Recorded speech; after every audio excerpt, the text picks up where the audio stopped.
que é interessantíssima a questão das fotografias, porque não foi feita aqui, eu acho estranhíssimo uma coisa, não foi feita aqui aquilo que se chama uma autópsia psicológica em vida, que é em um mês, a não ser que, com tanta fuga de informação,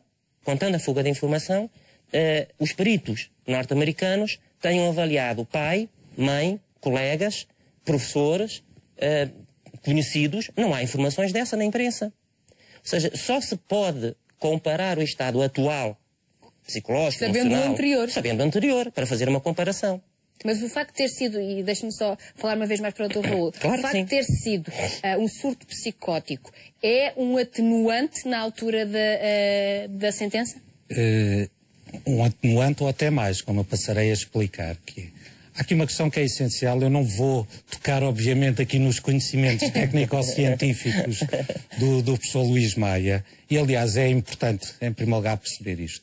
Porquê é que há perícias médicas? Há perícias médicas porque o advogado, o juiz, os jurados, o procurador, a defesa, não têm conhecimentos técnico-científicos que lhes permitam avaliar se uma determinada pessoa, e neste caso concreto o Renato Seabra, tinha ou não, no momento em que praticou o facto, uma situação ou um síndrome psicótico ou esquizofrénico paranoide ou qualquer coisa utilizada cientificamente. Portanto, se elas demoram, ou se as perícias demoram, se os exames demoram, é porque, muito porventura, uma de duas coisas está a verificar. O que se está a verificar, desde logo, é saber se no momento em que os factos foram praticados, no momento em que o pretenso assassínio aconteceu, se o Renato Seabra estava ou não afetado na sua vontade e no seu querer. Não interessa antes, não interessa depois. O que aconteceu antes ou o que aconteceu depois pode contextualizar o que aconteceu naquele dia, naquela hora. Mas o momento que está a ser decidido é o momento da morte. Daquele, único e exclusivamente aquele. Todas as patologias anteriores ou posteriores justificarão ou ajudarão o professor Luís Maia, melhor dirá, a perceber o que é que aconteceu naquele momento, não é? Mas ele que está acusado de um homicídio de segundo grau, em que poderá vir a cumprir prisão perpétua, porque, apesar de ser o máximo da pena, isso poderá acontecer. Se provar realmente que ele não estava nas suas capacidades, que estava sob a influência de qualquer surto psicótico, poderá realmente ver a sua pena reduzida e muito? Poderá por duas vias. A primeira via, ele está acusado neste momento de um homicídio em segundo grau, que significa fundamentalmente o seguinte. Ele quis matar o cronista Carlos Castro e concretizou esse intento. Ponto. Se A fosse homicídio de terceiro grau, por exemplo. Ou involuntário, sim, como lá se diz, ele não teria tido a intenção de matar. Matou por acidente, matou como consequência de uma outra coisa menos grave que ele quis. Ele quis apenas agredi-lo e essa agressão acabou por lhe causar a morte, mas não era a morte que ele queria. E aí a pena é muito inferior? É muito inferior. Aí vai até aos 25 anos. E tem toda a relevância. Os 25 anos têm toda a relevância. Isto porque no nosso país ninguém fica preso mais do que 25 anos, não é? Fazendo as comparações. E isso é importante porquê? Porque se ele for sentenciado a menos ou no máximo a 25 anos, há a possibilidade de ele querendo ser transferido para Portugal para aqui cumprir a pena.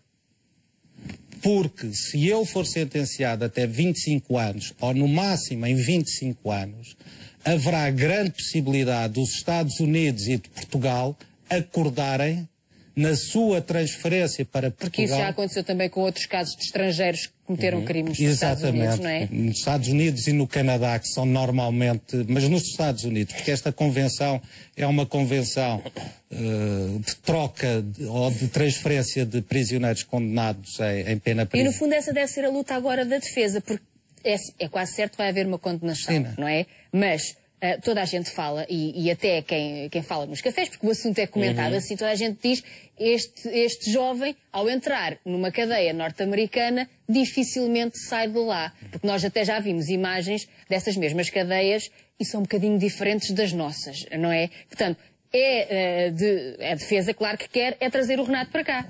Cristina, pode ser, mas a defesa pode querer até o máximo, que é pura e simplesmente o Renato não ser condenado. Mas há essa hipótese? Há essa hipótese. Chegar à conclusão que no momento em que ele aconteceu ele não tinha culpa, e a questão da insanidade temporária destina-se justamente a aferir isto, ele poderá não ser condenado uma pena, poderá ser condenado em qualquer coisa alternativa, como um internamento num estabelecimento psiquiátrico, por exemplo, porque necessita de continuar a ser tratado.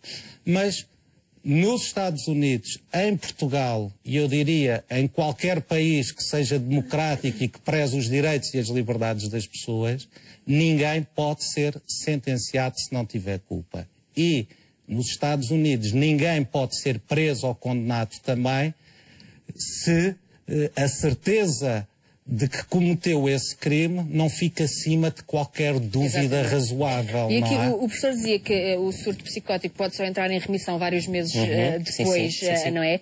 Então isto quer dizer que o Renato pode cair em si ou ter noção daquilo que realmente aconteceu só passados esses meses, ou ele já tem? Se o indivíduo está ainda naquilo que nós chamamos a fase ativa do surto psicótico, explicaria duas coisas. O porquê que ele está internado ainda e não foi transferido para um estabelecimento prisional, que dizem é dos mais violentos da América.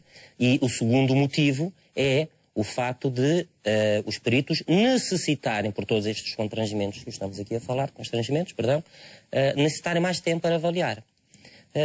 Na sua pergunta relativamente, se o indivíduo está em fase ativa de surto, nós costumamos dizer assim, ter um surto psicótico não significa que vá desenvolver uma esquizofrenia paranoide, que seria aquilo que mais se adequaria. Pode ter acontecido esta única vez e nunca mais se repetir. Pode haver episódio de surto único psicótico, é assim que se chama. Todavia, a parte interessante do artigo, embora especulativa, mas essa é a parte interessante do artigo, embora especulativa, é que, mais uma vez, o que há indícios é que este jovem, que toda a gente escreve como calmo, tranquilo, quando foram avaliar as fotografias e a progressão das fotografias e a forma como ele fala, há indícios são termos técnicos, eu peço imensa desculpa, mas de alexitimia nas expressões, que é, eu sei que há aqui pessoas da televisão e portanto não se atêm comigo, que é, se conseguirem pôr uma fotografia dele, não a sorrir quando está a saltar, mas uma fotografia quando ele está a desfilar no programa.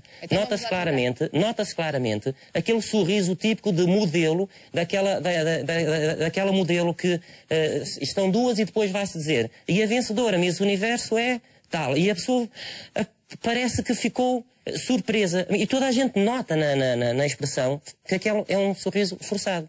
Se conseguirem pôr, era importante. Porque não só é esta, mas vai aparecer a seguir, quando ele está a desfilar, não é? Exato. Aqui há claramente embutamento afetivo. Podiam voltar a outra. Esta é uma fotografia tipicamente normal de alguém que está a sorrir. E agora acho que vão aparecer as imagens então dele a desfilar. Penso que a bocadinho era esta a ordem. Isso é que é importante. Reparem, aquele sorriso, se conseguirem fazer um close, não sei, mas se conseguirem fazer um close, é um sorriso que demonstra um sorriso forçado de aplicação, de estimulação apenas daquilo que nós chamamos os músculos perilabiais. Alguém que sorri com os músculos quase todos da cara, como se costuma dizer, não é? E, portanto, o que está a acontecer agora, nestas fotografias, é que este jovem está completamente alexitímico e, na minha opinião, está ainda a sofrer de dois grandes sintomas. Despersonalização e desrealização.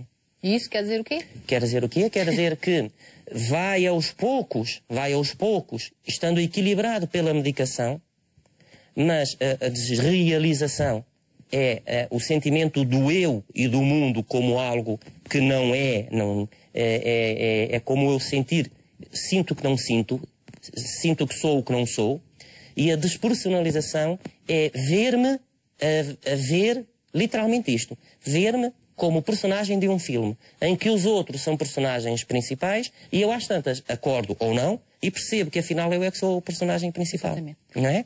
E portanto, só estamos a terminar, um surto psicótico pode ser, no caso do Renato, até pela idade dele, pode ter sido, tenho imensa pena, porque sei que há familiares a ouvir, mas um surto psicótico é, na maioria das vezes, nesta idade, o primeiro grande acontecimento em que já havia, como falámos, poderia já haver, como falámos, aspectos anteriores de manifestação latente da patologia para o desenvolvimento de uma esquizofrenia. E aí sim teríamos aqui duas desgraças, não é? Que seria uma doença crónica como a esquizofrenia, com tudo aquilo que espera esta família e este rapaz ainda. Professor Luís Maia, muito obrigada. Também Dr. Raul Mota Cerveira voltarão certamente ao nosso encontro, até porque na justiça norte-americana isso é uma vantagem, as coisas resolvem-se mais depressa do que hoje em dia na nossa. Um grande aplauso para os dois e um resto de um dia feliz. Muito obrigada por terem ajudado nesta conversa. Pedro Carvalhas já está também a postos hoje para dar